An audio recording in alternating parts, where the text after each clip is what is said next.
Hi, Miss Sasha, Miss Universe Philippines Tarlac. Ito yung question ko. A lot of pageant enthusiasts during the press presentation kahapon, no? Were shocked when they saw you on stage. Sabi pa may hawig ka kay Catriona. What's your reaction about this? So personally, I believe it's an honor to be, of course, masabihan nakahawig ko nga si Catriona Gray because Catriona Gray, I would say, is my ultimate model or idol for the beauty or the pageant industry. And sa mga comments, what I would say is, of course, I'm super grateful that majority of the comments are positive and people are glad to see na ito na nga si Tarlac Province. Magandang araw mga politika at welcome back dito sa ating YouTube channel. Usapang Miss Universe po muna tayo sa ngayon dahil meron pong bagong pinagkakaguluhan na kandidata ang mga beauty pageant enthusiasts sa ating bansa dito sa mundo ng social media. At in this video ay ating pag-uusapan ang pambato ng Tarlac. Pero bago ang lahat ay huwag kalimutang mag-like at mag-subscribe na rin kayo para updated kayo sa ating mga latest issue. At talagang marami po ang nashock at nagulat dito sa naging pambato ng Tarlac.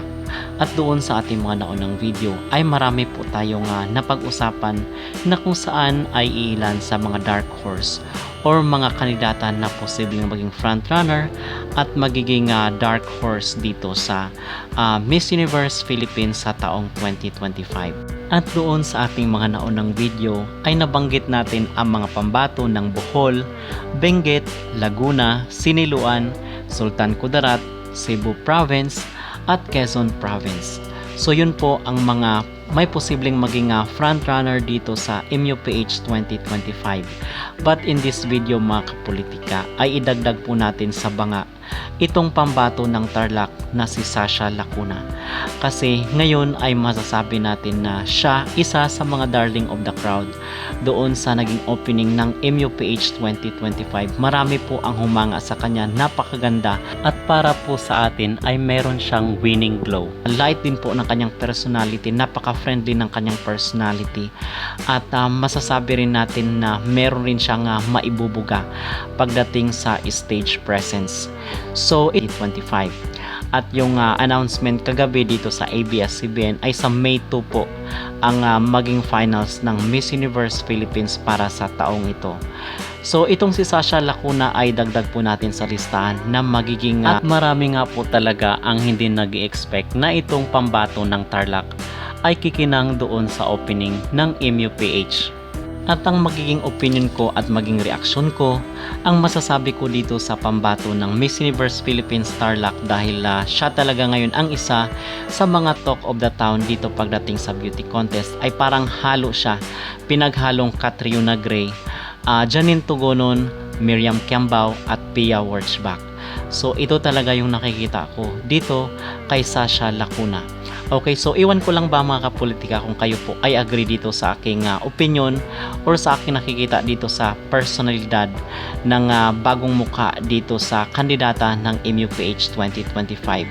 So abangan lang po natin ang mga susunod na magiging activities dahil matagal-tagal pa po ang magiging MUPH 2025 finals. So marami daw pong mga activities, mga interviews, mga photoshoots at mga travels itong ating mga kandidata. Okay. So makakalaban mo sina Atisa, Iliana, Chelsea, and Winwin. Those women are known in pageant industry and some may titles na rin. May kaba-kaba somehow na sila yung makakalaban mo? Well, for me, I believe from Binibining Kanlahi pa lang, I was surrounded by beauty queens who already had a name sa Tarlac and of course my experience na from years and years before. So being up against these veterans, I think I will take it on a positive note and say na since I'm with and around beauty queens who are already best at their field, I believe na magiging positive na rin ito for me since it will help and pull me up then to where they are now. Okay. Miss Sasha, first time ng Tarlac Province sa MUPH, nape-pressure ka ba? Personally, I think it's an honor again to be the first and the very first representative for Tarlac Province. So instead of feeling the pressure of that title and that way. I think I'll, of course, be grateful for every single moment, take every present moment as a learning lesson, and just really enjoy the whole journey, since this will most likely be a once-in-a-lifetime opportunity to be able to represent, of course, Starlock to the Miss Universe Philippines stage. Okay. So, during the press presentation, nagkita-kita na kayo ng mga ibang candidates. Sino na yung mga naging ka-close mo? Oh, me personally, I got to speak with the candidate before me, si Miss Tantag City from Serial del Sur. And she's really nice, really friendly, and most definitely, ate ko talaga siya sa journey ko sa MUPH. Okay, lastly, ano ang pinaghahandaan at pasabog ni Sasha sa darating na coronation? So, hopefully, may upcoming shoots and mapapa-ingay rin po natin ang ating social media, since ganun na nga po talaga ang ating branding for MUPH. Ayun po. Thank you so much. Thank you po. At yun po ang initial interview dito kay Sasha Lacuna, ang maging pambato ng Miss Universe Philippines Starlock. Maganda rin po yung kanyang boses, mga kapolitika, parang si Janine Tugonon, malaki. At yung parang si Miriam Kiambao, nakikita ko talaga sa kanyang personalidad na isa rin po siya sa mag-i-stand out dito sa MUPH 2025. Medyo hasain lang po yung kanyang comm skills at yung tinatawag natin na fluency.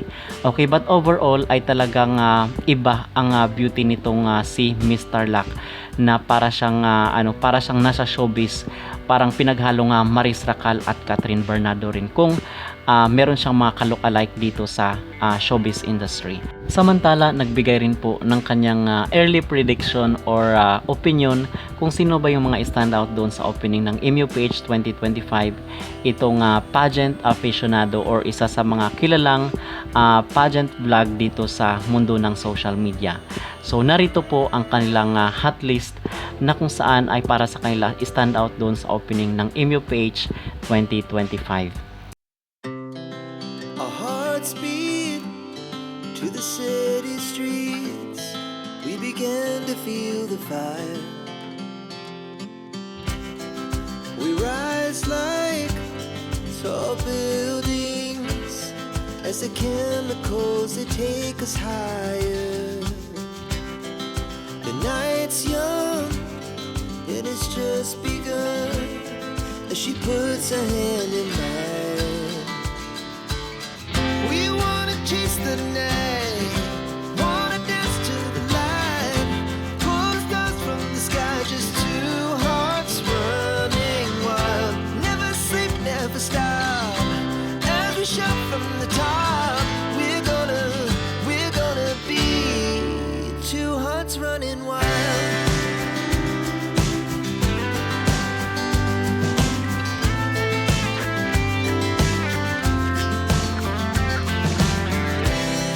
Now the morning is the afternoon. We lay awake in bed. The laughs so loud as the hours pass. We're gonna do. Our hearts beat to the city streets. We began to feel the fire. We rise like tall buildings as the chemicals, they take us higher. The night's young and it's just begun as she puts her hand in mine.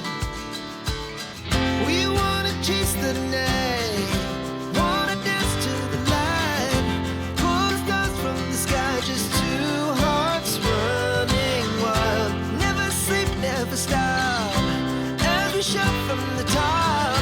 We're gonna be two hearts running wild.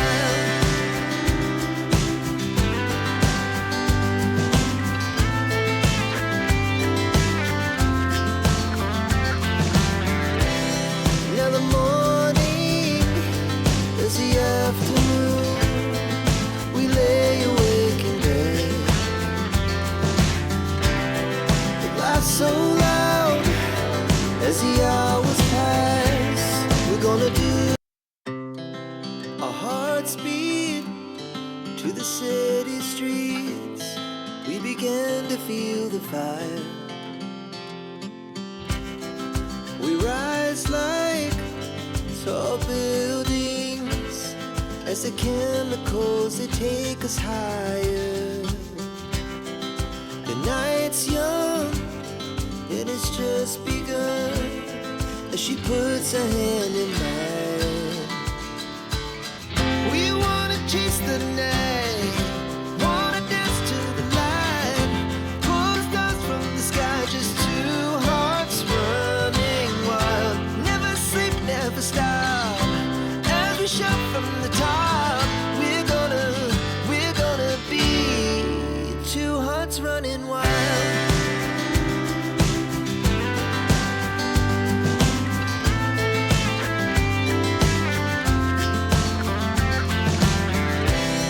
Now the morning is the afternoon. We lay awake in bed. The laughs so loud as the hours pass. We're gonna do. Our hearts beat to the city streets. We began to feel the fire. We rise like tall buildings as the chemicals they take us higher. The night's young and it's just begun as she puts her hand in mine.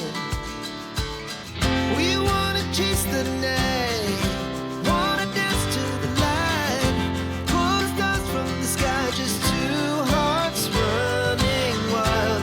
Never sleep, never stop, as we shout from the top. We're gonna be two hearts running wild.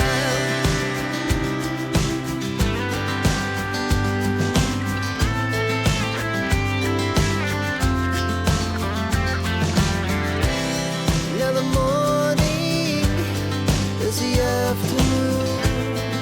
We lay awake in bed.